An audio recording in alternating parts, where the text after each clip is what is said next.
Coming live from your mobile device, your car radio, your man cave, your lady cave. Huh? Okay, maybe not your lady cave. That's a bit weird. It's the 2019 WHAMMY Awards. Whammy! Whammy! Whammy! Whammy! Whammy! Whammy! Whammy! Whammy! Whammy! Whammy! Whammy! Whammy! Whammy! Whammy! Whammy! Whammy! Whammy!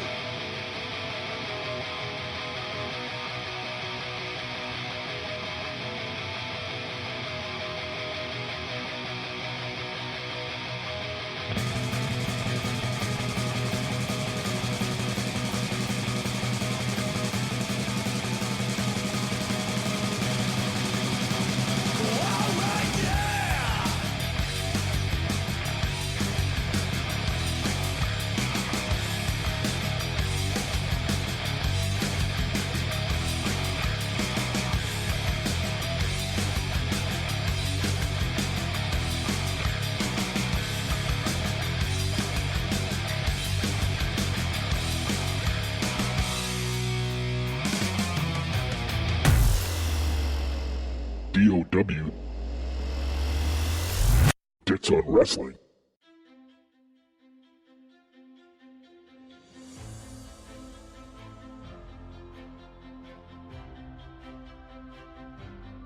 Hello and welcome to the 2019 WHAMMY Awards right here on Dits on Wrestling. I am, of course, your host, Captain Dits, and I'm joined by my co-host for this prestigious event. It's my first mate. It's Anthony from Anthony Talk Stuff. Hello, buddy. Welcome to the show. Welcome to the awards. This is lovely. I like this. It's a big episode. It's a big moment. I know people can't see us, but I'm dressed in a full tux, ready to go. Oh yeah, I'm in my birthday suit right now. You know what? That's even more classy than what I'm wearing, and it's reflective of how important these awards are. Yeah. And it's probably good that you can't see me on the camera, because some awards, you know, we're going to pop pretty hard for it. And we are. I don't want people to see how hard I am popping. So it's that's the downside to a birthday suit, but thankfully people can't see it. No, they can't see it. I'm doing you people want to pop in privacy. You pop in privacy. That's what she said. Whammy. Pop in privacy. Whammy. Pop in privacy. So you're going to get a lot of whammies in this episode. As you should. As you should. This is the WHAMMY Awards. It's all catered around whammy. It's going to be happening a lot. So big up to Champ Kind for lending his vocals involuntarily, of course. Big fan of the show, actually. Yes, big fan of the show. Champ Kind. Whammy.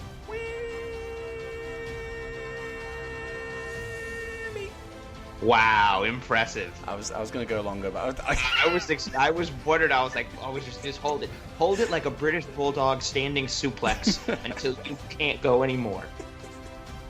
And everyone's like, oh, just fucking say whammy, Jesus, whammy. There's people that are listening and that are like, this is awesome, keep going, and other people who are like, yeah, I'm done with this episode. Get to the awards. No.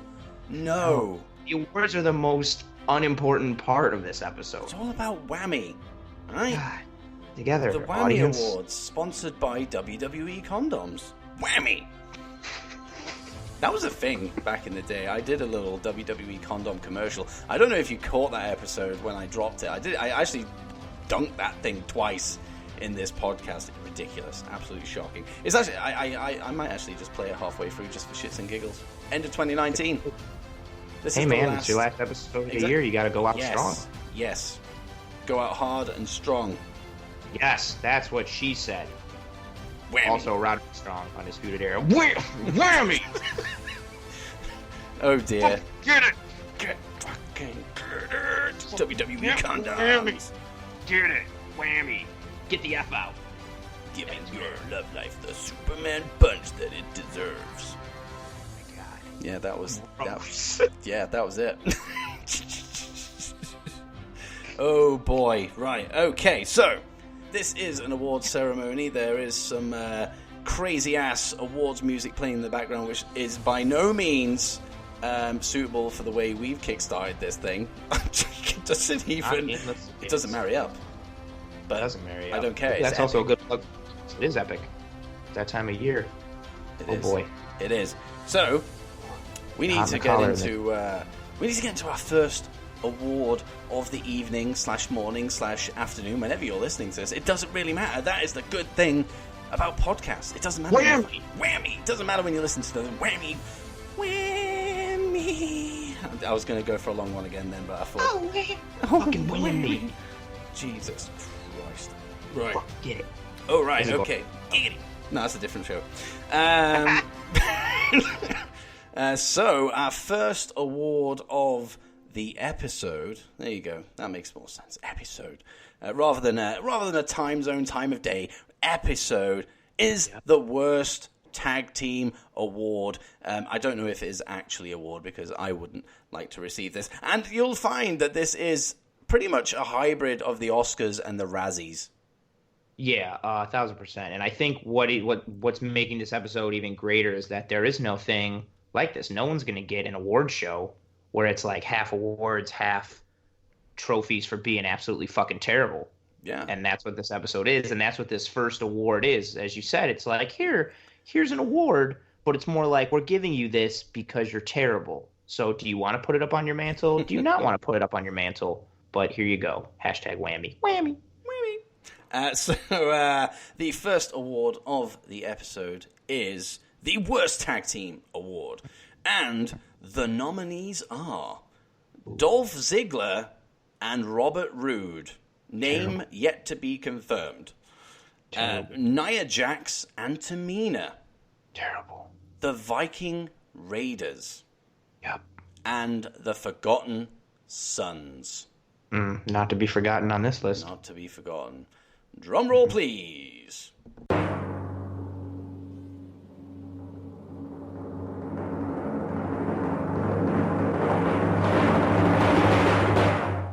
The winner, if you can call it a winner, or the winners, Nia Jax and Tamina. Yay. They were fucking brutal. They were bad. Like I don't like Nia Jax and Tamina at the best of times.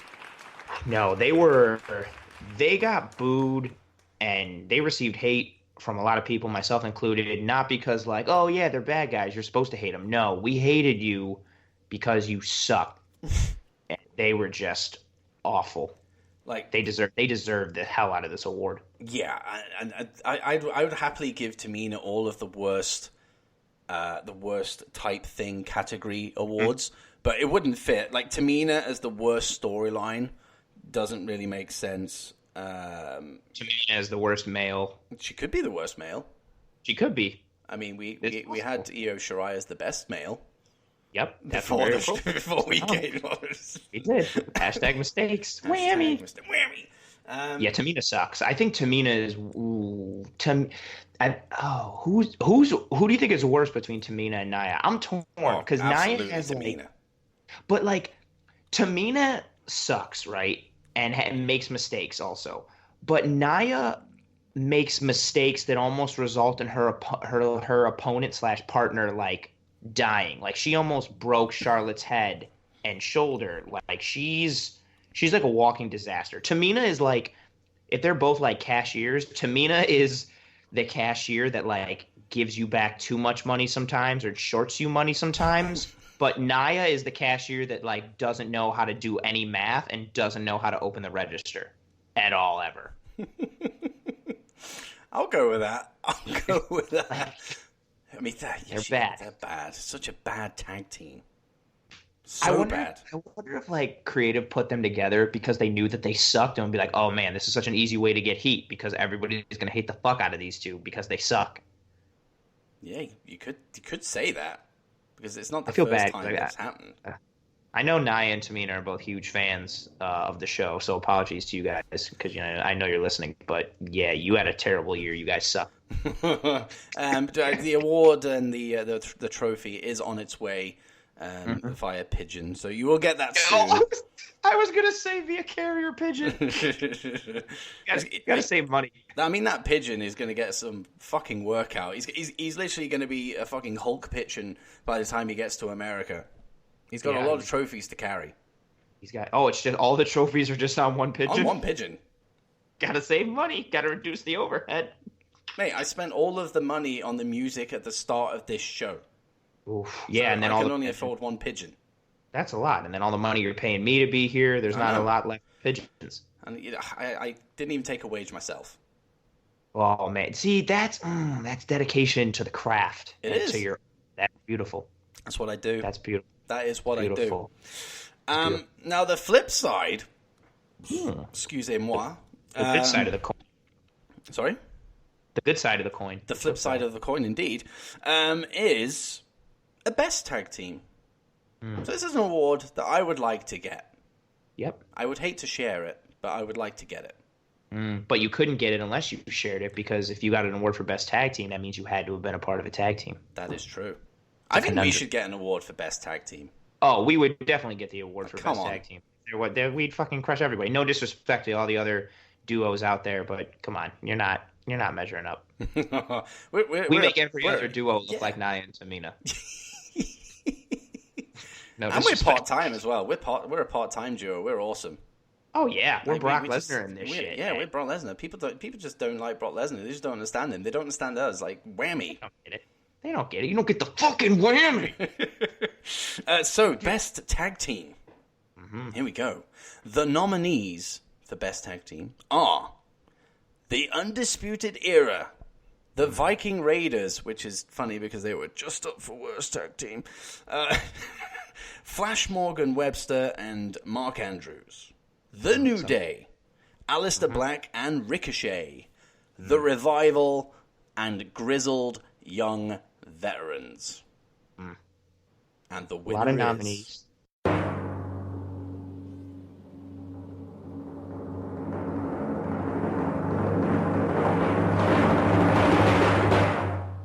A lot of nominees in this category, but the winner for best tag team, rightfully so, is the Undisputed Era. Whammy! Whammy! Whammy. They deserve it. They've had a great year. Tons of different matches. They're versatile. Roddy can do everything. Fish can do everything. O'Reilly can do everything. I know there were a lot of good tag teams on like this list and in this category, but I think universally and undisputedly, we came up with the right winner. There's a reason they open like most takeovers. Yeah. There's a reason for that. They are so good at what they do. Like you could throw any combination of Undisputed Era, whether it's Fish and O'Reilly, or Strong and Fish, or Strong and O'Reilly. It doesn't really matter. You can throw any combination of those three together. Even on like Adam Cole, you can throw him in there as well.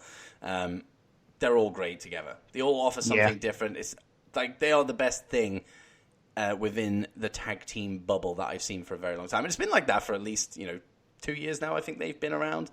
It's been great. Since they've been there with NXT, and that's what these awards are focusing on, like that WWE NXT collective universe. And since day one, they can wrestle any type of match with any type of opponent. They've done the War Games matches. They've done just regular TV or NXT TV tag matches, and they crush everything. And when you also throw Adam Cole into that, we're starting to get to a point now, I think, with Undisputed Era, collectively, all four of them, they're getting on to arguably one of the greatest wrestling groups ever type of territory, with the quality of matches that they're putting on and just week in and week out production and entertainment. They're fucking crushing it. And it helps that they have an awesome theme tune as well. They have a great theme song. They have a cool name. They have a good fucking hand gesture. No, if your group doesn't have a cool hand gesture, your group isn't worth shit. And they have a great one. I love doing that as well. I love it. It's so fun. I actually haven't done it. I'm one of those weird. I go around the house too sweet and absolutely not. I'll do that. Yeah. A too sweet up in the air just for kicks. Yeah, just to see what'll fucking happen. Yeah, I fucking DX in chop the house, towards yep, the in wife. the house, grocery store. Yeah. Dude, let them know what's up. Going to the bank, throw a 2 Sweet up at the teller. Going to the grocery store, tell the cashier to suck it. Yeah, just do it. Why not? Suck it. Suck it. Whammy. Whammy. Like it. Good God. I like it a lot. I do like it. And you're going to like this one as well. Because I would actually go with nominees for this, but we could only come up with one. So the nominee for Comedy Moment of the Year. The one nominee. And winner of the Comedy Moment of the Year.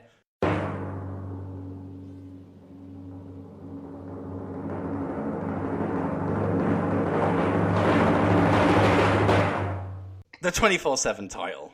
Whammy! Woo! Yeah! Whammy! We went back and forth trying to think of other comedy moments, and this is the thing: there's been funny moments in WWE and NXT, throughout the year, but it would be those little tiny moments you get in matches. Like I think recently the whole exchange between Drew McIntyre and Randy Orton on Raw about 2 or 3 weeks ago, where they were kind of just having that chop off, and then Drew was like, "What kind of man are you?" And then fucking Orton poked him in the whole exchange was funny as hell. I loved it, but it's little things like that you always forget. Whereas the 24/7 title, you can actually think back and think of so many funny moments with the 24/7 title, which is great not so much now, because I think it's kind of fallen by the wayside now. I would say you don't really see it as much as you used to. The little bit of magic that it had is now gone, and initially nobody thought they would have any magic in the first place. Everyone shat on that thing, including myself. I was like, what the fuck is this? But as soon as R-Truth got it, and as soon as Drake Maverick got involved, it was just funny moment after funny moment after funny moment. It was good. I loved it. And it's worthy of the Comedy Moment of the Year. Fuck yeah, it is. It's really deserving. That's I think the just only nominee too. This is true. It is the only nominee. I think we all much like you. I saw the belt. I heard the concept of it, and I was like, "This is fucking stupid. This is gonna suck." And mainly because of R-Truth being fucking hilarious, they managed to just keep everyone engaged on that belt. The fact that we're even talking about this belt this long after it's been introduced, I think is just a testament to how funny the whole thing has been, because it's not because of the quality of matches. This belt is just meant to be a time filler or shit to get people ready to go to commercial or take a bathroom break or whatever the fuck. But this shit is week in and week out, little moments, little funny moments, major funny moments. I think, granted, we didn't have any other nominees, but I think we didn't have any other nominees because this whole arc of the 24/7 title has been so funny. Yeah, absolutely. And hopefully 2020 comes up with some funny stuff, because I like comedy in wrestling in general. I think it has a place in wrestling when it's done right. But the problem is it's rarely done right, and I'm not talking just now. I'm talking throughout the history of professional wrestling. And when it's done wrong, it's really bad. Yeah. When it's funny, it's really funny, and when it's not funny, it's fucking cringy and terrible. It's like dog food on Roman bad. That was so dumb, and I don't even. He's not even I get it because his nickname is the Big Dog, but that means, is someone gonna set Seth Rollins on fire because his tagline is "Burn it down"? That's stupid. Yeah, it's not good. So that you get the honors of announcing the worst storyline of the year award. The nominees for this prestigious award are Rusev and Lana's ongoing divorce shit. The whole Shorty G angle, Seth versus Bray, the whole Becky Lynch, Seth Rollins little shindig they did together, and Kevin Owens, you are fired, you're not fired, but now you're fired storyline.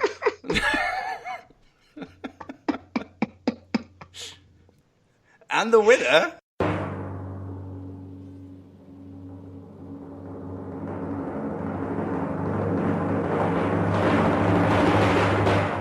The winner for worst storyline for the 2019 WHAMMY Awards is the currently ongoing, currently still terrible Lana and Rusev storyline. Congratulations to you both. Yeah. I mean, this is awkward as well, because who gets the award? Like, they can't be here today because of the 27 restraining orders that Lana has against Rusev, so they can't be here together. So I think we should... We'll send the pigeon. We'll give it to Bobby Lashley. No. Can't give it to Bobby Lashley. We'll give it to Jerry Lawler. He has a vested interest in this for some strange reason. Yeah, because he's like their divorce lawyer. He's a fucking... He makes so many things creepy and weird. He'll like the award. He'll appreciate it. He'll probably like the pigeon, too. He'll probably try and fuck the pigeon. That's exactly what I meant. I just didn't want to say it. Whammy. Puppies. Oh, my God. Pigeons. Yeah, they this storyline has just been... I think what makes it even worse is, like, Rusev is actually a good wrestler, and the fact that he's wasting... or is being wasted in this stupid angle and this stupid story, and it's weird and it's cringy. We also had this, storyline up for cringe moments of the year, like for certain particular moments. It's just not like good at all on TV, and it's, as we both mentioned, it's still continuing. Like it's not like, oh yeah, this sucked and they decided to cut it after 3 weeks. It's been like 2 months.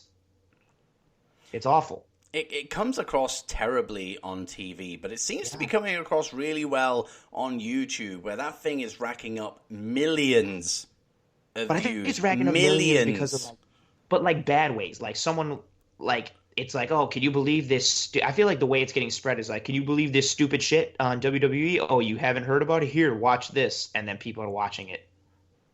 I hope that's the case.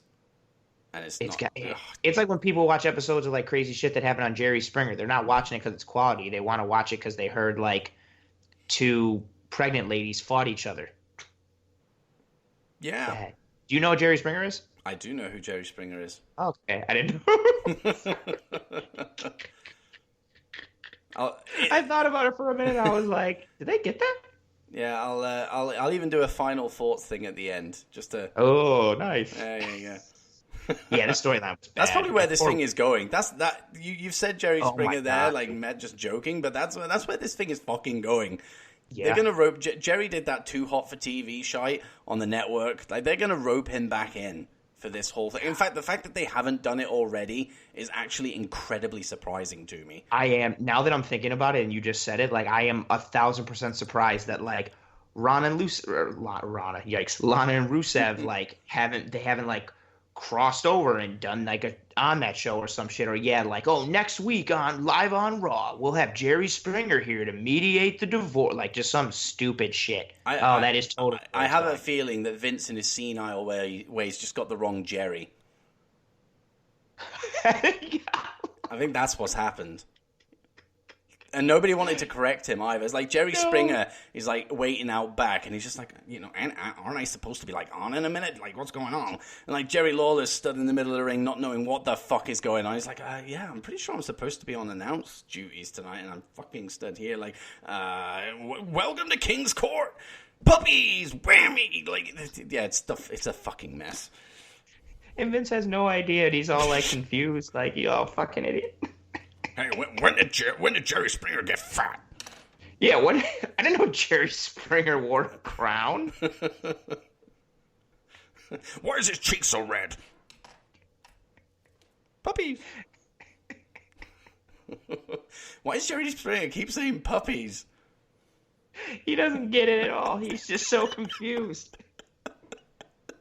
And everyone's so scared of Vince that nobody has the balls to be like, you got the wrong Jerry. This is Jerry Lawler. Bearing in mind, Jerry Springer is also studying Gorilla at this point as well. Yeah, he's just been there. He's just like whispering to like Triple H, just like, who is that guy? That's what I was gonna say. Springer's like, so when do I go on? And Vince is like, oh, in a minute. And then Vince leans to Triple H and it's like, Hunter, who is that? Why is Lawler in the ring? Where's Springer? And he's like, and then Springer's like, I'm right here. And Vince is like, would you shut up? I'm looking for Jerry Springer. Oh God. Oh God, please get Jerry. I hope Jerry has a Twitter account. I need to DM him and say, look, dude, get in touch with Vince. Get your connections lined up again. I mean, we've been a bit prophetic on this show. Last time we got together, we talked about how we feared that Walter would get ruined on the main roster the night before Survivor Series, and lo and behold, he was the first person eliminated in the 5 versus 5 male Survivor Series match. So maybe speaking this into existence will make Springer appear. That would be. I told. Yeah. Hold on a minute, guy. Hunter, who is that?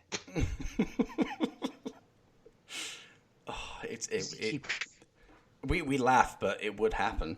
No, that's what's so funny is I feel like it would. Like he would just be like, yeah. Does anybody know who that guy is? What's going on? And Hunter's like, oh my fuck. Like Hunter's like, why am I here on Raw? Like I'm doing this great stuff with NXT, and I got fucking Vince over here. Jerry Springer's just sitting there with his hands in his pockets. Like, do I go out? Do I not go out? Lawler's in the ring. He has to pretend like he's Jerry Springer because that's who fucking Vince thinks he is.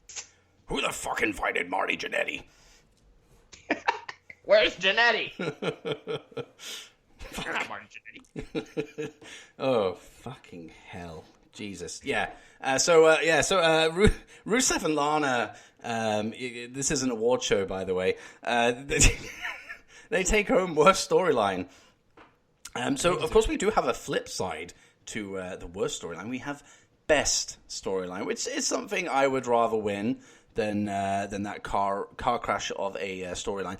So the nominees for best storyline are Kofi Kingston's WWE Championship arc, very good. the Firefly Funhouse, and this one's a long-standing storyline, but the Gargano, Ciampa, and Cole saga. Oh, saga. That's a good word. Mm-hmm. I like a saga. I do like a saga. Star Wars is coming out. That's a saga. It's relevant. Ooh, it is. This podcast is always relevant. This is true. Got to stay on top of the times. Be topical. And the winner, Whammy, of the 2019 Whammy Awards Best Storyline is...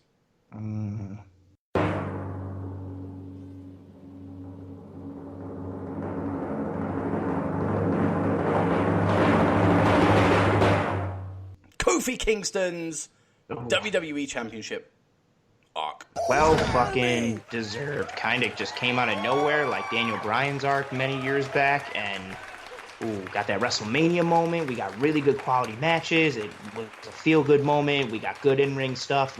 That's well deserved. Good for Kofi. He's gonna be really pumped when he sees that pigeon drop off the award at his door. And the New Day are going to incorporate the carry pigeon into their gimmick. Oh, pigeons and pancakes. Pigeons and pancakes. There you go. The pigeon will deliver pancakes to the crowd rather than Kofi throwing them. Oh, that's even better. It gives Kofi, he doesn't have to work as hard during his entrance. They get a cool little mascot. I think it just writes itself, really. There you go. That's fine. He deserves the shit out of this. This was a good arc. I mean, it's completely out of nowhere simply because Ali picked up that injury, and obviously Kofi took his spot. I took his spot in the gauntlet? Am I right in saying that? in the Elimination Chamber match. Yeah, that was, and then there was the gauntlet and all that good stuff after it. But yeah, it's like it makes me wonder if Ali would have had this spot had he not been injured, but I don't know. Yeah, I wonder that. Did they make because Kofi was the last one to lose in the chamber with Bryan, and they put on just like a really good match, and they started capitalizing on the story, and I wonder if was it the same plan with Ali? They just inserted Kofi, or did they maybe have this kind of plan for Kofi already and pushed it forward? Or was it, just a pure oh shit, look at the reaction Kofi's getting. We might have something here. Let's kind of give him the ball and run with it. Yeah, I mean, I think the thing I really like about it is I like organic storytelling. Mm-hmm. You know, and that's exactly what I mean. Like you mentioned before, you know, Daniel Bryan, of course, went through it himself, and I think the fact that it was Kofi kind of mimicking that whole storyline against Daniel Bryan just kind of added to it as well, because obviously Daniel Bryan being the heel persona at this point could lean into that a little bit, and it was just fantastic, and they had such a good match at WrestleMania as well. Yes, I mean, it was. I don't want to say it was predictable, because it was a little bit to me. I thought Kofi has to go in and win this thing, but you never know with WWE. You never know. Correct. So the moment he picked up the win, like, it didn't take anything away from it. Like, that Trouble in Paradise he hit was like, so impactful. Just such a big moment. You had Woods, you know, crying his eyes out. You know, it meant as much to the other guys as it did to Kofi as well. And then they unveiled the return of the WWE Championship, not the wooden thing with Kofi's side plates on it and everything. It was, it was great. Yeah, it was fucking awesome, and that's a good point too. Like, his Mania match with Bryan was a really good Mania match. Like, the biggest lead-in for the whole like pay-per-view was the women's triple threat, but I thought that was pretty underwhelming. Yeah. And they had some cool top rope spots. They had, you know, hard hitting back and forth. They had good submission stuff back and forth. Like, they really just did everything in that match. Good pacing, a good feel to it. Yeah, fucking Kofi wins. His family's on the side. Like, it was just a great arc. And like you said, like, the organic stuff is the best. And it's so hard to get that nowadays in wrestling at all, but especially in WWE. Like, everything seems so forced. Like, we see dudes like the push that Roman Reigns got just always being shoved down our throats, and it's always like, here we go. But the Kofi thing just came out of nowhere. It came natural. It's a shame that it had a shitty fucking ending, but what a great arc. Great storyline. And we'll circle back to that ending a little bit later on. We will. I was foreshadowing that a little bit, because that's what we do. We gotta bait the audience in to make them be like, what? We must stay. Mm-hmm. Maybe there will be more Jerry Springer-esque madness. He's gonna be on the show at the end of this episode. Of course. So stay tuned. Everyone's gonna fast forward and be like, "Where's Jerry?" Just like Vince. Where's Springer? I will drop like the biggest bombshell in wrestling podcasting by actually having Jerry Springer do a final thoughts on the end of the WHAMMY Awards. That would be awesome. That would be insane. It's not going to happen, but it would be insane. But it would be awesome. For the purpose of people sticking around, it is going to happen. I would love to. That would be such a random thing of like, sort of like I would telling people like, oh yeah, like I did a podcast like appearance last night, like with my boy, and he'd be like, oh yeah, how'd that go? I'd be like, oh, it was cool. Like Jerry Springer was on it at the end. They'd be like, what? Excuse me. I'd be like, oh, I did a podcast. They'd be like, no, that end part. I'd be like, Jerry Springer. They'd be like, yeah. I'd be like, yeah, he did final thoughts. He's a fan of the show. I'm still picturing Vince being like, has anybody seen Jerry Springer? And Springer being like, excuse me. And then Vince being like, would you shut up? Can somebody get this guy the fuck out of here? I need to find Jerry Springer. Sir, would you please be quiet? Bruce, will you go fucking find him? Jesus. Yeah. You get the honors of announcing the winner of this next award. And I know you have stuff to say about this, so I'm looking forward to it. So, the Cringe Award. The nominees for the 2019 WHAMMY Awards Cringe Award is, or are, should I say, Lana's fake pregnancy. So cringy. The WWE Draft. So cringy. Shorty G. Stupid. And and Becky Lynch and Seth Rollins, everything together. Everything. And the winner.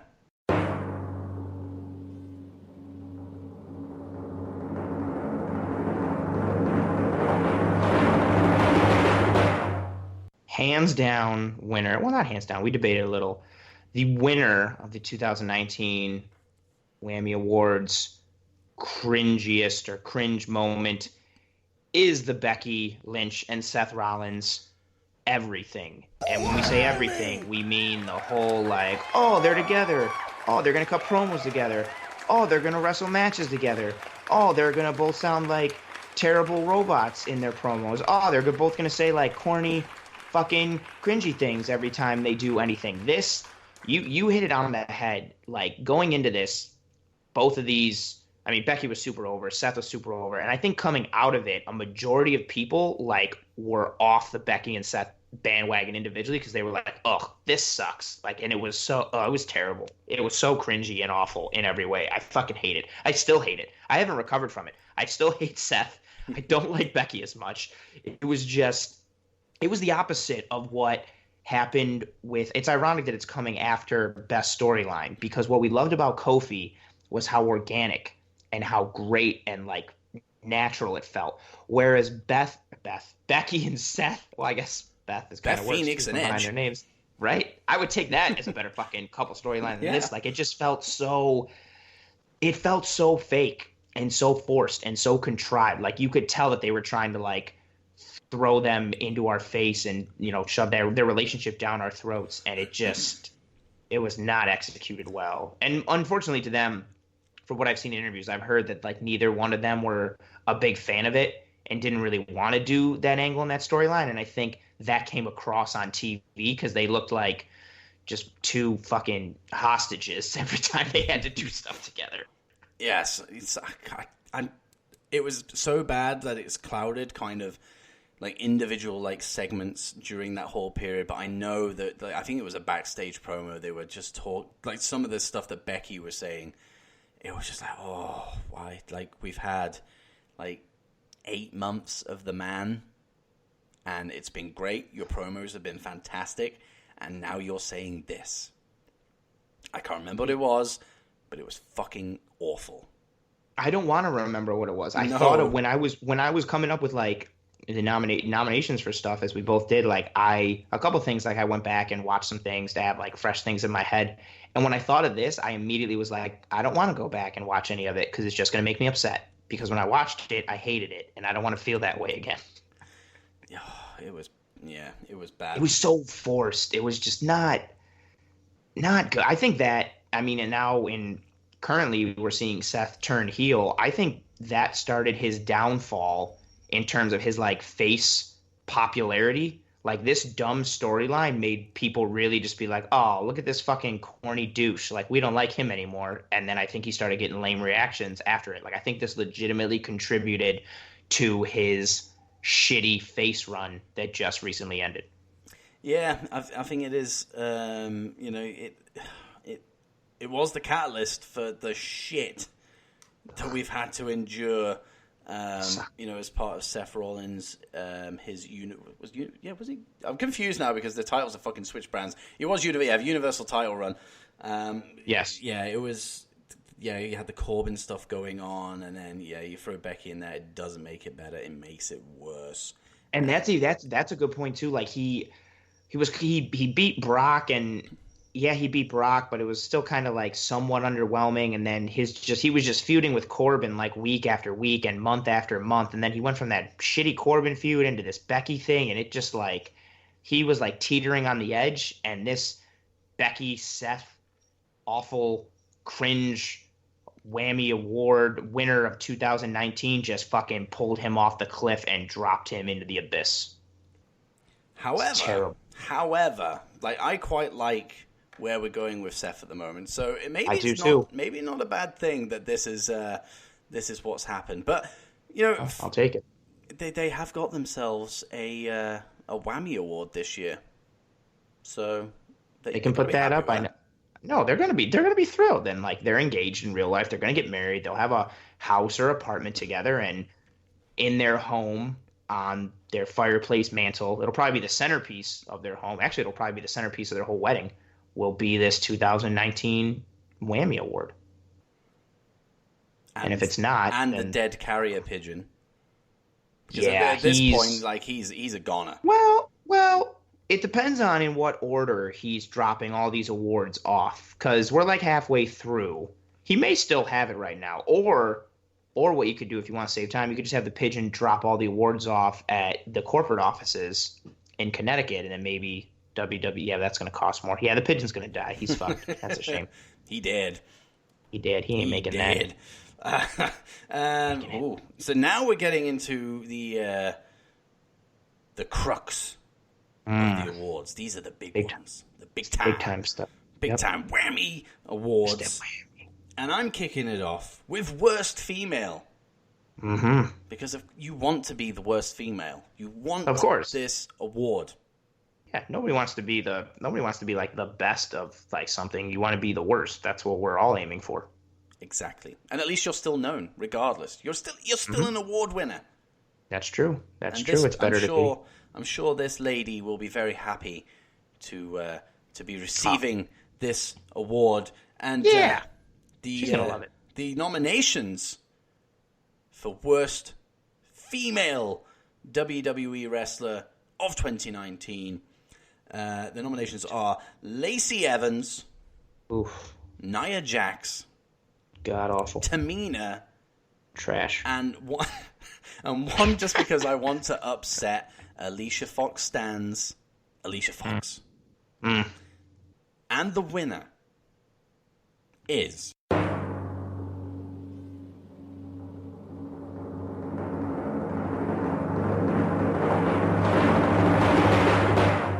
Lacey Evans. Yay! Congratulations, Lacey. Now, unfortunately, Lacey cannot be here today to collect her award, but a carrier pigeon is on its way, hopefully, to you right now to deliver this prestigious award. Now, there are some terrible names in there. Like, I know I threw Alicia in because of, the stands, but she's fucking awful. Yeah, she's Nia Jax and Tamina. We've already talked about them in the tag bit. In fact, they are winners of the prestigious Worst Tag Team Award. Like, they've already had their moment in the sun. So that left Lacey. They came close to being 2-time winners here, though. Did. Like, either one of them could have easily won this award. But Lacey's got it because I as a character and her promo stuff, I don't actually think she's that bad. Correct. But in ring, she is not good, and it's simply because she is so green. Yes, she was thrown up from NXT way too soon. Like it's ridiculous. I don't know why they threw her up so early. It's beyond me. And it was kind of like a sink or swim, situation, and she sunk. I feel really bad for her. She sunk big time, and much to your point, like it's not entirely her fault. She kind of like Nia, actually. Like Nia got thrown up so early, and Lacey the same thing. I think Lacey fit like a look and a mold that Vince wanted, and especially with how they kept like introducing her. Like her music would just hit at random points during like pay-per-views and during Raws and SmackDowns. She would come out, walk around the ring, and then go to the back. Like it put such a focus on her because people were like, what the fuck is this? Or who the fuck is this? And when you give that much of a focus to someone, when they finally wrestle, like they have to execute. And she is not sharp enough in the ring at this point in her career still to execute on that big stage. And she was even worse when she debuted earlier this year. And yeah, it's just been botches, like almost hurting people, hurting herself, missed spots, bad. She had a match with, I don't think it was their title match. She had a match with Becky on a Raw, and they just couldn't like execute who was gonna throw who out of the turnbuckle. They were just like stumbling over each other, and just it was just bad. She unfortunately for her deserves this award. She is bad. She is so green, but bad. Yeah, but what I will say about Lacey, and I've been wanting I say I've wanted a platform. I have a Twitter and I have a podcast, but I just never got around to, dropping this bombshell. I think Lacey Evans has a better moonsault than Charlotte Flair. Wowzers. Yeah. She has more bend to it. I will give you that. Yeah, Charlotte's is very like stiff, like a wooden board just kind of flipping over. And she always lands on her feet. She's athletic as fuck. She is. But it's weird. Every time she hits the moonsault, it's always the same. She'll do like a full 360 rotation and land on her feet, but then kind of scupper it into, kind of then lying down. It looks bad. Yeah, it's not right. How do you feel about the woman's right as her finisher? Oh, it's terrible. Yeah, it's not good. It's terrible, but that also contributes. Like her finisher is a punch. Everybody throws punches all the fucking time. Like she can't. That's her finisher. So every time, every other time, she throw punch? I mean, punches are transitional moves, like for every single wrestler on the planet. Yes. Lacey does transitional punches, so it's kind of like, what makes this one particular one more devastating than all the other ones you've done? Yeah, I don't. Does she try less in all the other ones? Does she not hit him in the face in the other ones? Like, what's the real wrestling reason why she throws this one punch better than? Oh yeah, like punches don't work. Even when the Big Show had that punch, like I didn't like it, but you could kind of believe it a little more because the Big Show is like the size of a fucking skyscraper. So if you got hit with that fist, you would die. But this is just no good. Bad finisher, bad execution for stuff. Just bad. Nice. Whammy. Oh, I like it. I was like, he's gonna work the whammy in her song. Whammy. Yeah, just not good. Just not good. And they kept throwing her in all these high profile. She was part of the Beth Secchi. Oh my God, names, man. The Seth and Becky. She was part of the Seth and Becky storyline when she was teaming with Corbin at the pay-per-view. Like, just that didn't come off good. That made her look even worse. They all looked bad coming out of it. Corbin probably came out the best out of all four of them, which is a horrible thing to think about. Yeah. Sorry, Lacey. Enjoy. Make sure you when the pigeon drops this off, give him some water. He's going to be tired. Oh, yeah. Massively tired. I feel sorry for him. Peter are going to be like on this. Yeah. The WWF are going to be on this. The World Wildlife Fund, right? Yeah. It's not really wildlife, but I guess it is in some way. Yeah. Yeah. I don't know if people would have heard it and been like, WWE changed their name back to WWF, and be like, not that WWF. It's a different one. It's the one where pandas kick the fuck out of each other. Yeah. Yeah. Oh, that'd be a cool wrestling promotion. There is a giant panda in wrestling somewhere. I've seen that video. I think it's in Japan. Shocker. Probably. It is going around. There is a giant panda in wrestling. Who would have thought? Japan. Who would have thought? So you get the honors of doing Best Female. Dude, this is my first positive award that I've done. Every other thing that I've announced has been the worst. And it's, I mean, this was an easy one for the two of us. And the nominations for Best Female WWE Wrestler of 2019 are Becky Lynch, Io Shirai, Rhea Ripley, Shayna Baszler, and Asuka. And the winner. The winner of the best female WWE/NXT wrestler of 2019 and the receiver of this prestigious golden pigeon-led WHAMMY Award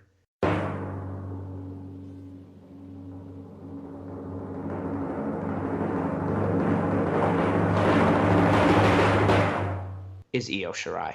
Clap it up for Io. Yeah, clap it up for Io. She's fantastic. We jokingly, before we did this episode, like it's just an accident, mentioned her as like in the best male wrestler category, and it ended up being like a mistake. But you could, as we ended up talking about after that, you legitimately like Io Shirai is fantastic. You could just put her in the category of like best wrestlers in the world, guys and girls across, and she's going to be in those lists. She can do everything. Oh, she's so fluid.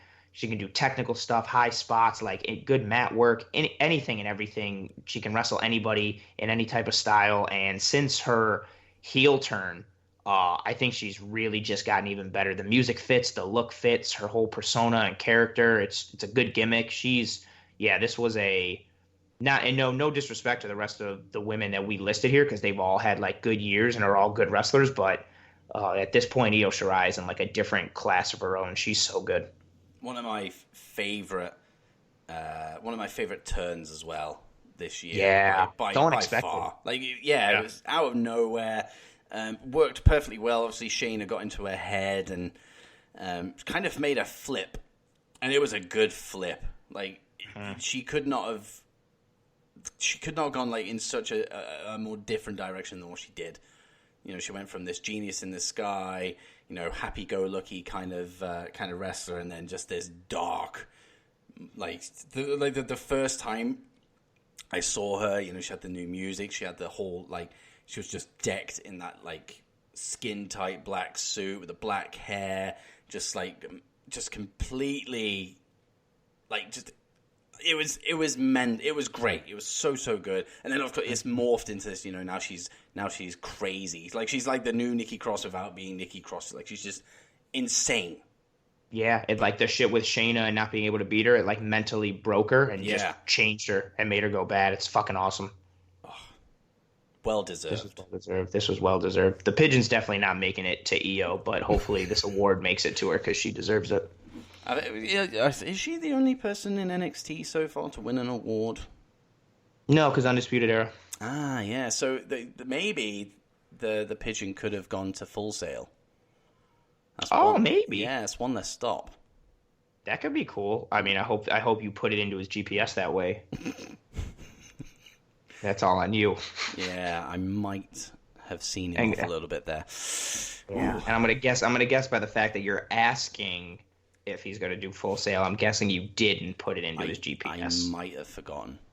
Yeah, he's not going to make it. I've lost the tracker as well. Well then he was last seen flying over the Atlantic Ocean. That's the last time I can see on here, and that was 39 minutes ago. Okay, so 39 minutes ago, he should be across by now. 10 minutes have passed since that time. Mm-hmm. And it looks like he's heading towards. He seems to be heading towards the New York area, but I don't know any of these wrestlers that live in New York. You, of course, are in New York. I am, of course, in New York. Maybe I put him to your place. Yeah, maybe he's tracking from where I'm recording from. That could work. He could stop here. I could help him refuel and then send him on his way. But there's a lot of pigeons here, so he might get fucked up on his way. Yeah, I've seen Home Alone 2. It's not pleasant. It's not pleasant. No, it's not a good place for anyone, let alone pigeons. Yeah, especially the fucking pigeons. Yeah, crazy pigeon ladies. In fact, the crazy pigeon woman from Home Alone 2 could actually help him out quite a lot. That'll save you a job. That would save me a job, but she's also, she's crazy, but not really crazy. But is she going to know what to do with, he's going to have all these prestigious awards on him? She's not going to know. What if she tries to take one? What if somebody takes one while she's trying to help the pigeon? I don't know. It just seems like there's a lot of room for error here. Yeah, I don't trust the crazy pigeon lady. You didn't really think this out. Yeah, it's not. Yes, his fate is pretty much sealed in death, I'm afraid. He's gonna make it, but he's got to. At least he went out, or he'll go out strong and just in a blaze of glory. And who knows? Maybe he'll find a way to pull it out and he'll survive. Next Friday on SmackDown, if we see Pat the Pigeon delivering pancakes to the crowd, you'll know on SmackDown. That would be the most heartwarming moment of my life. My heart would melt. It would be in the middle of that, starting to get into that cold Christmas time of year, and it would just be a feel-good moment in story. Yeah, it would be a real gift and present to all of us. And speaking of gift, the Worst Male Award. His performances have not been a gift. So, the nominees for Worst Male Wrestler, WWE Wrestler of 2019 are Shane McMahon. We'll throw those punches. Goldberg. Yikes. And this one hurts. Kurt Angle. Tell him why it hurts. It hurts because he's on my Mount Rushmore of wrestlers. Yes. Yeah, and it just wasn't a good year in ring for Kurt. He wrestled too many times, can't move, he was so slow. And the thing is, I always go back and watch. I generally watch every single week. I'll go back and watch old Kurt Angle matches. And when I was watching, like, I think I literally just watched the Brock Angle Iron Man match, and then I watched his match with Drew McIntyre on the Raw, and I was like, oh, poor guy. This is not good. Oh, it's not his fault, he's had injuries and all that kind of stuff, but I had to throw him in here because I couldn't think of anybody else. This is true, and bad stuff. Yeah. But the winner of Worst Male of 2019 is...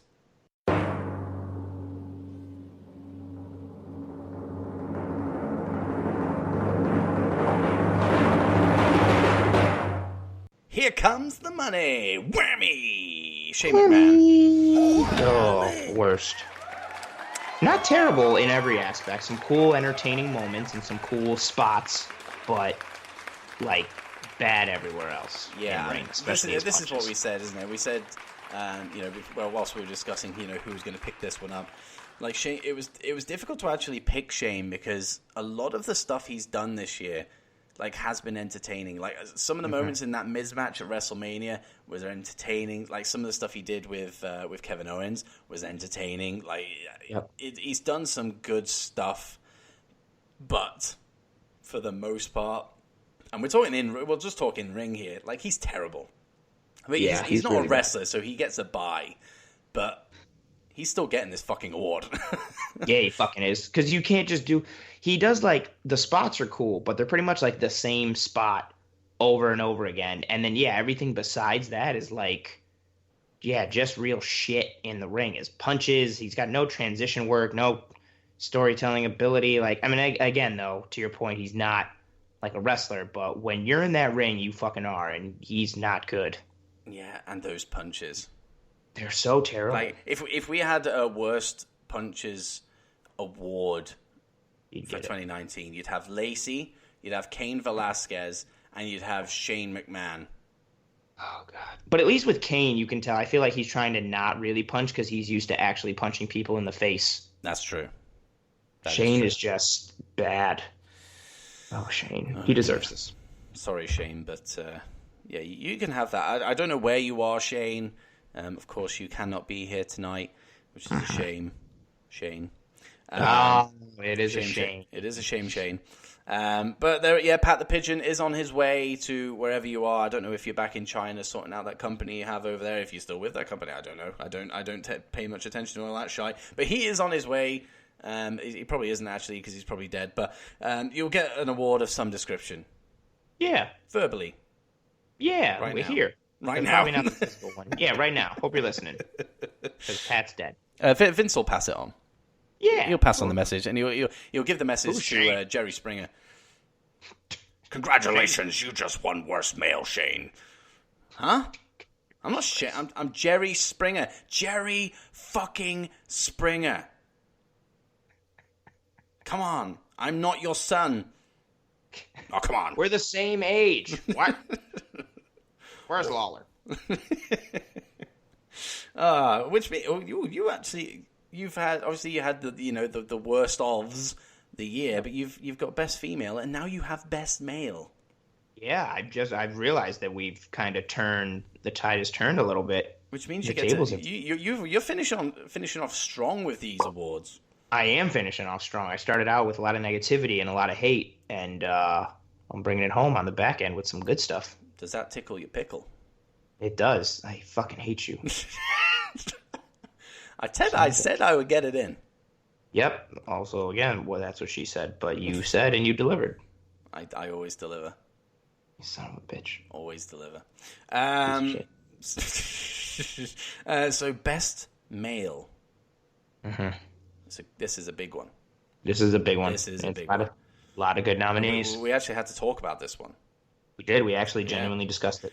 And so, to that end, the nominees for Best WWE Male of 2019 at this prestigious WHAMMY Awards event are Adam Cole, Whammy, baby, Keith Lee, Johnny Gargano, AJ Styles, and the Bruiserweight, Pete Dunne. And the winner. The winner of the 2019 WHAMMY Award for Best Male Wrestler. It was tough. Really came down to two guys, as we'll discuss. But the winner of this award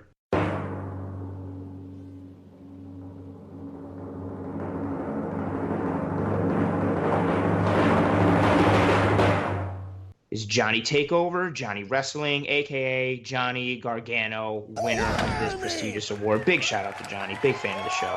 I'm clapping for Johnny. You can't see it, but I'm clapping. Clap, clap, clap, clap, clap, clap, clap. It was tough. It was tough. We came down to really him and Adam Cole.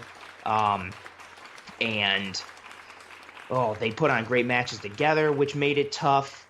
But then I guess the kind of swaying vote was how great Gargano was in the early part of the year and the amazing match that he put on with Ricochet that so many people have forgotten about. And he's just been the glue for so much of NXT and for so many matches. And yeah, he literally is Johnny Wrestling. He's phenomenal. We keep joking about, so-and-so deserves this and so-and-so deserves that, but he genuinely deserves it. And I hope to God that he never touches the main roster because he'll get ruined there, but he deserves this shit right now. Yes.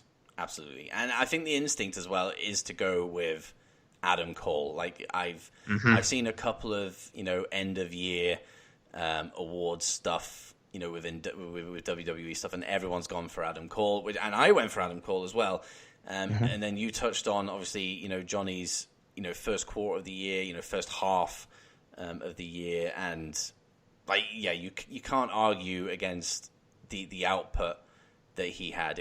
And you've got to really think as well, like you kind of think, Johnny Gargano's not been around for a while, but really we haven't really seen him, for maybe 5 weeks of the year to this point. So he has been around for, most of the year. Adam Cole gets the spotlight, being NXT champion, and being part of the SmackDown the takeover of SmackDown storyline. We had all that going on, and so he's thrust into the spotlight immediately because of that.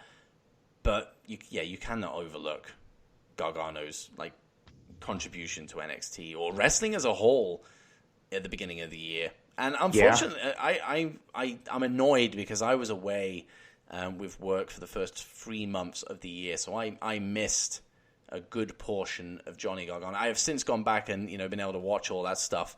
But I wish, it's the kind of stuff, this is why I like watching stuff live, because I like seeing people's reactions live, like the instinctive reactions to when stuff happens. And I'm sure if I was on Twitter whilst Gargano Ricochet was going off, the reaction would have been, pretty fucking great. It was it was really good. Just seeing everybody's reaction to the pay-per-view itself. And on Twitter, that Gargano Ricochet match, at the time, was match of the year, and it's been overshadowed and surpassed by all the Adam Cole and Johnny Gargano matches. But like you said, and like we discussed, the first quarter and first half of the year for Johnny was really stand out and really great. Everything he was doing from a storyline perspective and from an in-ring perspective, and then Cole has really taken off ever since April, but really he's taken off because of the matches with Johnny, and those matches with Johnny elevated his status there. And now Cole, of course, Cole is the guy carrying the belt, and Johnny's hurt and got taken out by Balor. But you really can't go wrong either way. For the people who vote Adam Cole or thinking Adam Cole, that's completely fine. He's absolutely killing it and has been great in every way. And Undisputed Era, as we mentioned earlier, are fucking awesome in every way. And but Johnny's just had Johnny has probably the two best, not even two, his match series with Cole and then his match with Ricochet. Johnny's got 3 of the top 5 WWE matches for the entire year. Yes. Yeah. Easily. And that was the case in 2018 as well. Yes, it was. Yeah. He's great. And in my personal estimation, like of all promotions in the world, like I watch a lot of New Japan. Johnny Gargano is my overall of everybody, every promotion, every single thing. He's my second best wrestler in the world right now. He's fucking phenomenal. Yeah, he's definitely in my top 3. Like Deserves it. He's something else. Great worker. He's great. Good job, Johnny. Johnny. Now he can be Johnny Whammy. Oh, ho, ho, ho. Yep. Yes. We need to make sure if the pigeon does die, if Pat dies, we have to get another one to get the award to Johnny so he can be Johnny Whammy. Oh, Johnny Whammy. And I will personalize the T-shirt for him as well, and I'll give that to the pigeon. Yeah, and then when you make that shirt, you can do it yourself. Create the shirt yourself, DIY it. See, it all comes full circle. Johnny Whammy. Oh, hey, Johnny, I did this myself. # Johnny Whammy. Oh, my God. Oh, wow. Clutch. Oof. Oh, man. A lot of opportunities. I'm going to tag him on Twitter for months. Really hope this pigeon doesn't die. Johnny Whammy. Johnny Whammy. Wow. That's beautiful. So, we are now into like the big ones. The big ones. The last 4 were big, but these are the big ones. These are the matches of the year, whether they're the worst or whether they're the best. And I get the honors of doing the worst match of the year. And we had a little bit of a discussion about this one as well. It wasn't as clear cut, but the nominations for WWE's worst match of the year for 2019 are Seth Rollins versus Bray Wyatt for the Universal title at Hell in a Cell, Charlotte versus Lacey Evans on Raw, June the 3rd, Bad. Undertaker versus Goldberg at whatever Saudi shit show they were fucking on. Terrible. And Lesnar versus Kofi on the SmackDown Fox debut. And the winners of this prestigious award.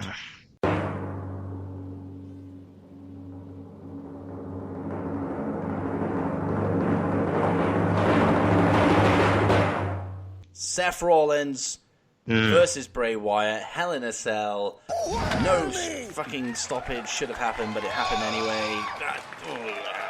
So disappointing. Everything here was, all these nominees, the Goldberg-Taker match was absolutely terrible. The Brock-Kofi match was bad because it was built up, and then Kofi's arc and the debut on SmackDown, and Brock won it in like a second and a half. And each nominee here had its own thing. But yeah, this Seth Bray thing is just so... We all know what happens in Hell in a Cell. We watched Undertaker almost commit manslaughter against Mankind, and there'd be no like disqualification. Like, yeah, they tried to get Mankind to go to the back and stop wrestling, and he came back, and they let him go. Like, the whole point of Hell in the Cell is like, when you fight a guy in the cell, you can pretty much do everything and anything that you want. Anything goes. And instead, we got a fucking stoppage. What? I really couldn't. I'm still baffled by it. That's one of the worst, if not the worst, ending to a match I've ever seen. Just because it makes no fucking sense. Like, we've never. That's the whole point of the cell. There's no disqualifications. Yeah, I mean, I'll be honest. Like, when we were coming up with this, like, Charlotte versus Lacey had my worst match of the year. But then when we started to talk about it, I think with the Seth Bray match, it's the bigger picture that is the issue. Because I actually thought the match was fine up to a point. But then it just got ridiculous, trying to bury the Fiend with, every single weapon, conceivable. It just got and a silly. Toolbox. And a fucking tool. Yeah, toolbox and ladders and chairs and sledgehammers. And, the sledgehammer ended up being Seth's undoing. Yeah, because no one else has ever used a fucking sledgehammer before. I mean, it's just... the whole thing just stank. And it's even worse, too, because it was such, like, the ending was bad. All that lead up in the match at that halfway point to the end was bad. And on top of it, it was like the Fiend was so hot and everybody wanted him to win, and you couldn't have just got, like, a shittier ending. It just seemed like such a well, we don't want the Fiend to lose, but we don't want Seth to lose, so fuck it, let's just do this. And then somebody was like, yeah, but that doesn't make sense. And then they were just like, shut the fuck up, this is what we're gonna do. It was just bad. Oh god. And it soured both guys as well. I mean, Seth was already fucked because of the whole the Becky Seth thing, which he's already been awarded for. This is true. So Seth's a 2-time winner tonight. He is. Congratulations, there you go, Seth. Yeah. There you go. You get another clap. But yeah, it hurt Bray as well. It hurt the Fiend, and we'd only really seen the Fiend like in ring, like live, for I don't know, maybe a month and a half. Yeah, it's that. And already we were soured. Already not good. Not good. And he's recovered decently out of it, and the character's still good. And I think a lot of it is just a testament to Bray and the Firefly Funhouse stuff. But yeah, this match was fucking terrible. I mean, it was good enough to get it into our worst storyline nominees, and just they fought again at Saudi shit show 46, whatever the fuck the next couple of weeks, and Bray got even that was stupid. Like, Bray got the win because of fucking pyrotechnics glitches or whatever the fuck. It was all dumb. And this was bad. This stupid God. This makes me mad. Very little things that WWE does now make me mad. This still makes me mad. You can't have a disqualification here. It makes no sense. And I just love the fact that they tagged on the end of their Saudi match. Like, the match can never be stopped. Yeah. I love that. Because that's a saving grace, is it? Really? Yeah. Really? Neither could the other match, but you still stopped it. No, it's bizarre. Absolutely bizarre. But there you go. Seth versus Bray, Hell in a Cell, is the worst match of the year here at the WHAMMY Awards. But now it's time for the big one. The big one. And there are some fucking great matches in this. Ooh, there are. There are. The nominees for Best WWE Match of 2019. The final award at this WHAMMY Awards presentation. The nominees are Tyler Bate versus Volta for the NXT UK Championship at NXT UK TakeOver Cardiff. Seth Rollins versus AJ Styles, Money in the Bank. The Freeway tag title match between the name escapes me, Gallus. Gallus. I've done that before with you. It was Dragunov. I think I was like, oh no, it was one of the Imperium guys on our draft episode. It took me ages to get Bartel, I think it was. Yeah, it was him or the other I couldn't remember. NXT UK is my Achilles heel. Yes, the Freeway tag team title match, NXT UK TakeOver Cardiff. Gallus, Grizzled Young Vets, and Flash Morgan Webster and Mark Andrews. Adam Cole versus Johnny Gargano, NXT TakeOver New York.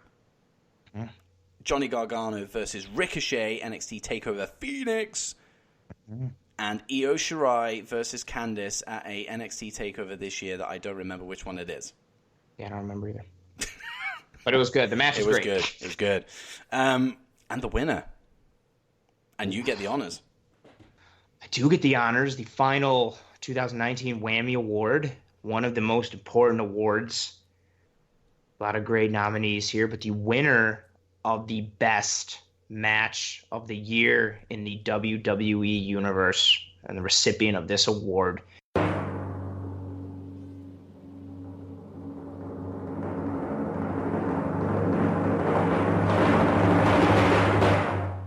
is Johnny Gargano versus Adam Cole, TakeOver New York. This makes Johnny a 2-time winner. No, it doesn't. Yeah, it does, because he was Tyler Bate and Walter. No, it wasn't. Yes, it was. Oh, fuck, it was. Shit. Let me redo that. It's fucking La La Land all over again. There's Jesus. You know what's funny is I have Volter and Bate written down, and then I crossed it out. Oh, fuck. fucking dumb. And I didn't write Colin Gargano because when I crossed out Walter Bate, I'm like, oh, that means Colin Gargano won. Fucking sorry, I'll redo it. Did you just cut me back in? Oh no, I'm keeping that in. Like you. Son of a bitch. Oh my god! Like I mean, you cannot do an award show without some controversy. What's funny is too, and you were like, and I'm like, oh, that makes Johnny a 2-time winner, and you're like, no, it doesn't. And I was like, yeah, fuck. I was so confident. I was like, yeah, it fucking does. Yeah, he won early. My mistake. Yeah, so the winner is Walter versus Tyler Bate. Somebody get him the right envelope. Good God. Nah. The pigeon gave me the wrong envelope. Yes, it was the fucking pigeon. Dick. This match was fucking awesome. And I thought it was great. I think everybody in the world thought it was great. But you are especially biased for this match because you were there live and in person for this match. And it was awesome. Yeah. I've watched it once after the fact. And it holds up on the network as much as it did live. But I think just watching it live, like everybody in that crowd was just so into this match. And like I remember just sitting there watching. It was just never ending. That match went on forever. And at no point was like, I'm bored of this. Because I had a long drive after that event, and at no point I was just like, right, can I just get in the car so I can get this journey over? And no, I was just like, I'm sitting here to the very fucking end. Like, this is unbelievable. I honestly, I feel so lucky that I was able to watch a wrestling match of that caliber live, under, the big lights of, a takeover. It was amazing. It was so good. And of course we did mention that Cole versus Gargano, the 2 out of 3 falls, the first one they did at TakeOver New York, was going to be the winner, but I wouldn't have had it any other way because I didn't see that one live. And I would have bullied you into this. You know what? You didn't really have to because this match is great. I have the timestamp for this match is 42 minutes and 12 seconds. Ooh. And much to your point, like you don't feel...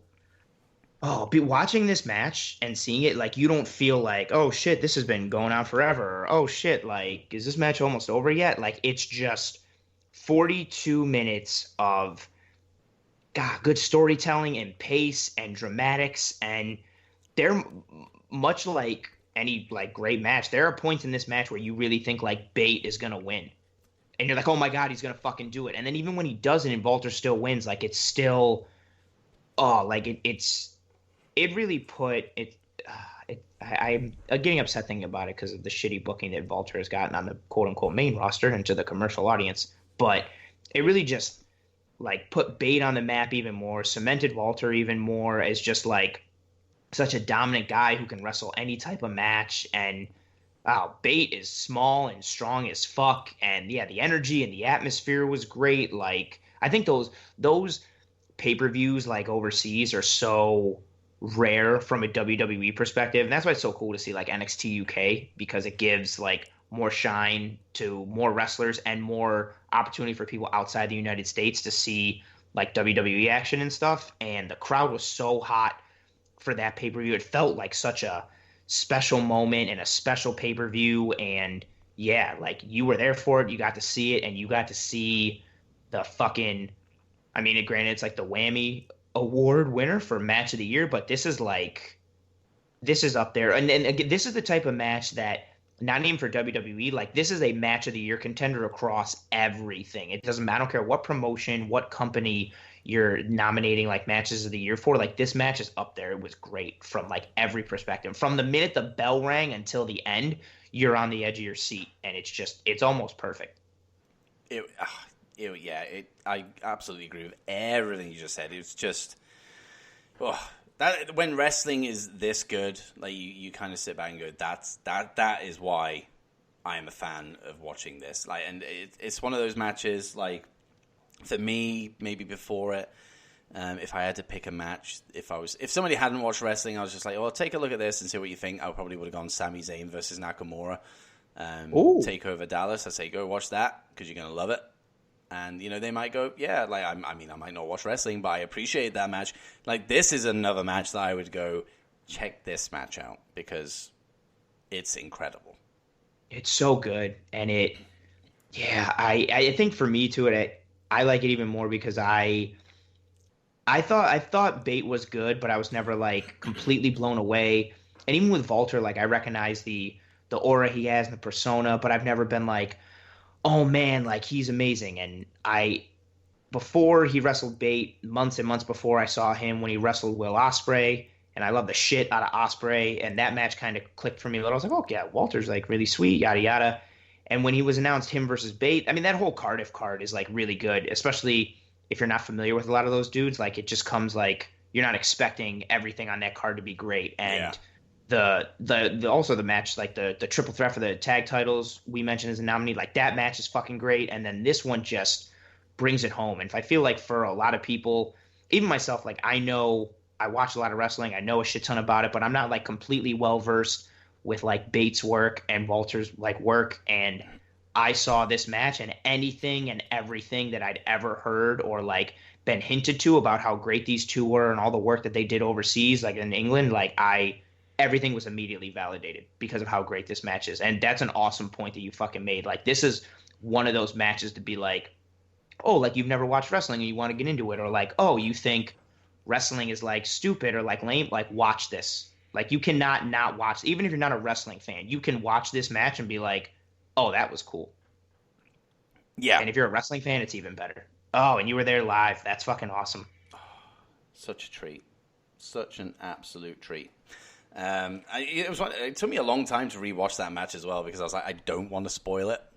I just kind of want it to be, what I like, the vision I had in my head, just every near fall, every, like, I was jumping out of my seat for like so much of that match. Like, it was, such a little special, thing for me, to have under my, live wrestling experience hat. Yeah, that's fucking awesome. It was so good. It was one of those matches where you forget, like, you're kind of, like, you're not you feel like you forget you're watching wrestling. You're just, like, in the moment of wondering, like, oh, who's going to win? What's going to happen? And, like, every near fall isn't, like, you're just trying to, like, count the 1, 2, 3 just for the sake of it. Like, you're legitimately, like, when someone kicks out at 2, you're not just like, oh, for the sake of being like that. Like, you're genuinely like, oh, shit, I thought the match was over. Yeah, it just had you. That's the thing, because it went on for so long as well. Like, you felt that, any move was going to end it. I mean, correct me if I'm wrong, but I think a fucking clothesline ended it. Mm-hmm. Correct. And like that, and which is even fucking better. Yeah, like it's nothing crazy.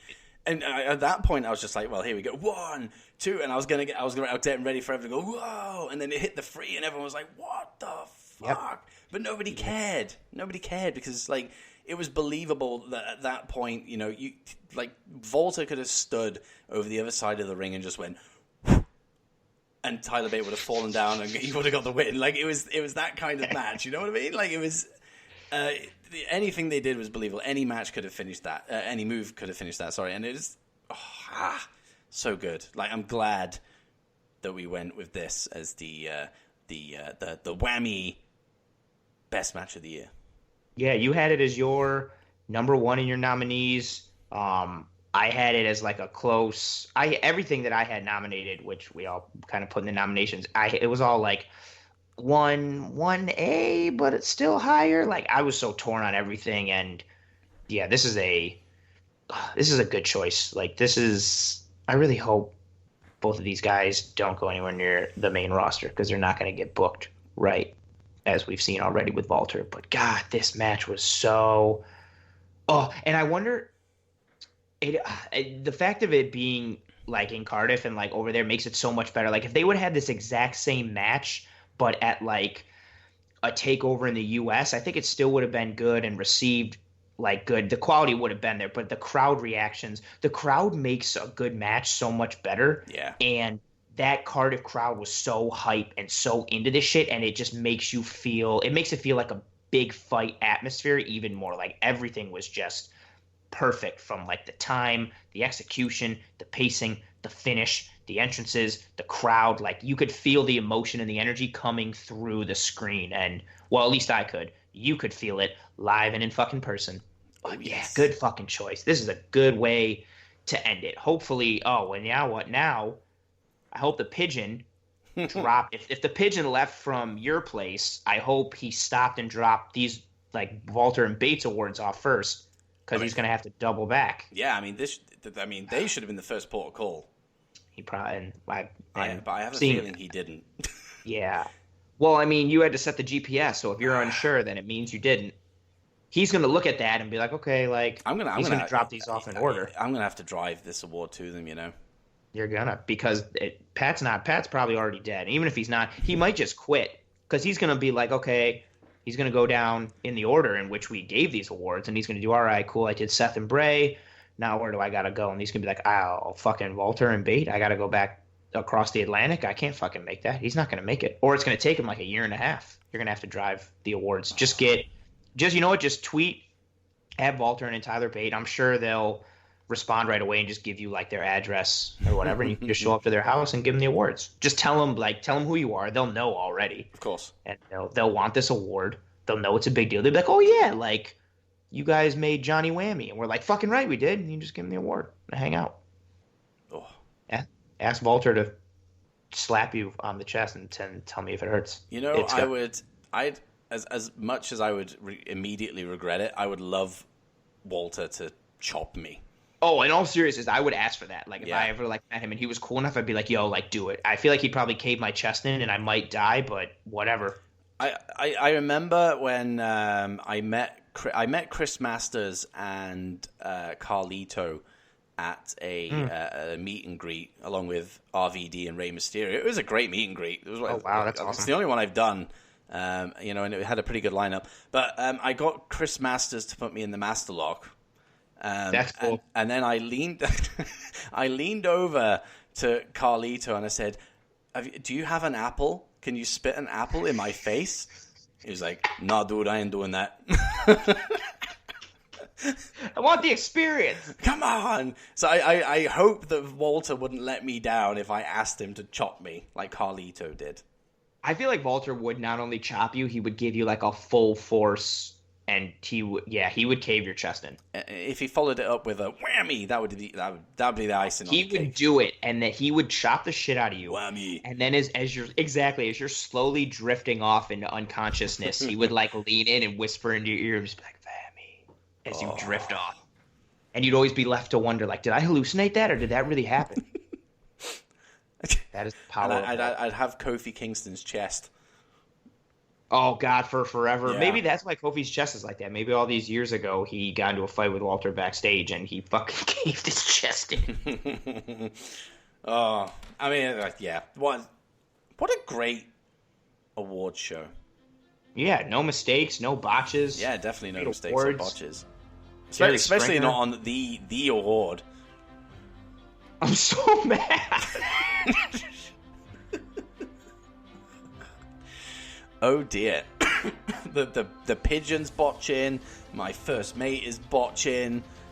Vince is botching. That's my only botch I've ever had, and I never even botched. Like, even on my own pod, like, and other appearances, like, yeah, like, I edit and chop stuff up, but I've never, like, had to be like, oh, let me edit out this botch.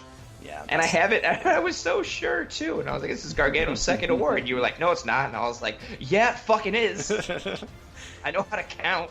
Yeah, it's... And then I look, because I have two sets of notes in front of me, and when you were like, it's Walter Bate, and I was like, no, in my head, and then I looked to the left and saw there it was in my other notes, and I was like, fuck. Yeah, this will remain unedited, so you get to listen to that, and everybody else gets to listen to that as well. That's the kind of stuff that tickles people's pickles. Why do you have to? Why? Yeah, I think you deserve that one. But everything else is great. But everything else is fantastic. Like I'm glad. This for the. I think I've done 2 Whammy Awards previously, and it was all exclusively on Twitter. So I'm glad I turned it into a podcast episode, and my last podcast episode of 2019 as well. I'm glad I could be a part of it, to send you off. I had to have my first mate as part of this. Smee, gotta be the Smee to your Captain Hook. Smee. Morty to your Rick. The Whammy. Tamina to your Naya? I don't know which one's the leader there. I don't think either one of us want to be either one. Yeah, I don't think either of them deserve leader status. They're both real shit, or shite, as you guys say. They're both real shite. I can't do an English accent. I'm not going to try. I tried it for a minute. It didn't work out. What a load of shite. But yeah, this is a good fucking episode. A good way to send the audience off into the year and close out your 2019. Now you get to rest in peace and not get burnt out. And yeah, it's a good time. Yeah, and what I will say, to the listeners right now, I mean, I've announced it on Twitter prior to this going out. I am taking a break from podcasting and Twitter as well. So my presence is going to be, borderline non-existent, for a good amount of time. Like, burnout is a real thing for podcasters, and I'm sure, you can agree with me there as well. I think sometimes, I've been going weekly bar a holiday that I had, back in June, July. I've been doing it every single week and sometimes twice a week. And I don't know, I think it's just nice to sit back and not go, I've got to do, like, that's the point it got to. It's got, I've got to do some recording tonight. I need to get this out in time for Sunday. And as soon as it got to that point, I was like, right, I need to sit back and have a break. Because back when I started it, maybe up until October, I was just like, I get to record tonight. This is going to be fun. Let's get this episode out. I'm looking forward to editing it, all that kind of stuff. And I think, it just turned into a... So I need a festive break. You deserve it. Yeah, I thank you. You're not going to see me until next year. 25 years from now. 25 years. The WHAMMY Awards 2044 or whatever it is. 70. Oh, yeah, 44 and 74. I'm so tired. It's so late. Oh, yeah, shit, yeah. It's 20 to 5 in the morning here. Oh, man. Oh, my goodness. If Aussie Lucian, BJ of Aussie Lucian is listening to this, that will pop him, because he's astounded by my lateness that I do recording for my podcast. So shout out to Mining for Mayhem podcast. So there you go. They get a nice little shout at the end of this WHAMMY Awards presentation. But that's what's going on, guys. I'm having a break from podcasting. Chances are I'll hit the middle of January and I'll be like, I miss it. I'm coming back. Oh, that'll be a big pop. The two people that listen to my podcast, which are me and you, we would both Cody pop Rhodes. pretty hard. And Cody, yes. And Vince's Scouts.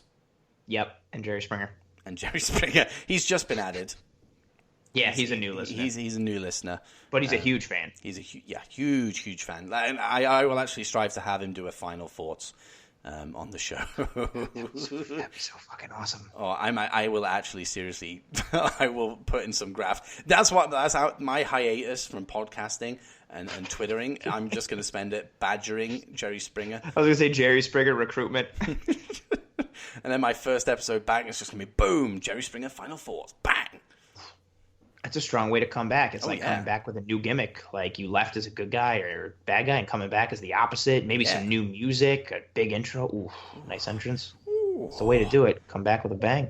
Come back with a bang. It's going to be good. But, of course, while I'm on this little break, you can go back, of course, and go and listen to all my other stuff that I've done, especially the timeless stuff like the Draft That series. Anthony and myself did the first ever Draft That episode of current roster WWE Superstars, and I have done a whole host of Draft That episodes since, and they're all good, they're all fun. I'm not just blowing smoke up my own ass. Like, they are great episodes. They really are. So go and check those out. They're available on Apple Podcasts. Just search for Dits on Wrestling and you'll find it there. Make sure you subscribe so you know when my when my podcasts hit, when they come back in the new year. And while you're there, leave a review, leave a 5-star rating as well, because it's all nice. It's all nice. I like nice stuff. Like, yeah. I want the equivalent of a Whammy Award. Whammy! And that's probably a 5-star rating on Apple Podcasts. So do that. Do the honors of doing that. And then, of course, I'm available on Spotify, Stitcher, iHeartRadio, Google Pods, all that stuff. Anywhere you listen to a podcast, I'm probably there. So make sure you go check out that. And, of course, Dits on YouTube as well, where all my episodes drop on there via the Spreaker podcast host /app/ whatever the fuck that thing is, machine. And they all go on there as well. And original content goes on there as well. So make sure you go and subscribe to the YouTube page as well. And I do have a co-host with me, so I'm not just going to plug my own shit. Anthony, plug away. Oh, hey, that's me. Hey, plug away. That's what she said. Theme of this episode. I am Anthony, host of the Anthony Talk Stuff podcast. I stream on Apple, iTunes, Spotify, and Stitcher. Find me on Twitter at AA Talk Stuff. The Twitter bio has the episode link tree for all the platforms and streaming things that has all the 94 episodes of my podcast that I've done, plus a couple little one-offs. I think there's a total of 120 something in the vault. So feel free to check those out. And much like Dits, please rate and review, subscribe to the pod, 5-star review. You can also leave negative reviews if you want, but if you leave a negative review, please also leave me your address and full name so I can find you and beat the shit out of you for your review. And whammy! And if you want, vaults, episodes, good stuff, addresses, fights, whammies, botches, pigeons, poor Pat. Man, what an episode. This episode had it all. Rest in peace, Pat. That's all I got to say. Rest in peace, Pat. He's dead in the Atlantic by now. Yeah, I mean, we haven't heard from him for an hour. The tracking device is gone. Yeah. I hold out no hope for that poor pigeon. I really don't think he's gonna. And hopefully he didn't. Hopefully he wasn't taking his directions off of my wrong note page, and hopefully he doesn't accidentally deliver the Best Match of the Year award to Colin Gargano. Oh, I didn't even think of that. That would be embarrassing. Oof. God. That would. He's going to be upset. I don't need that. That's bad press. You imagine the scandal? Oh man, it would send shockwaves. I know. I'd be on Jerry Springer in no time.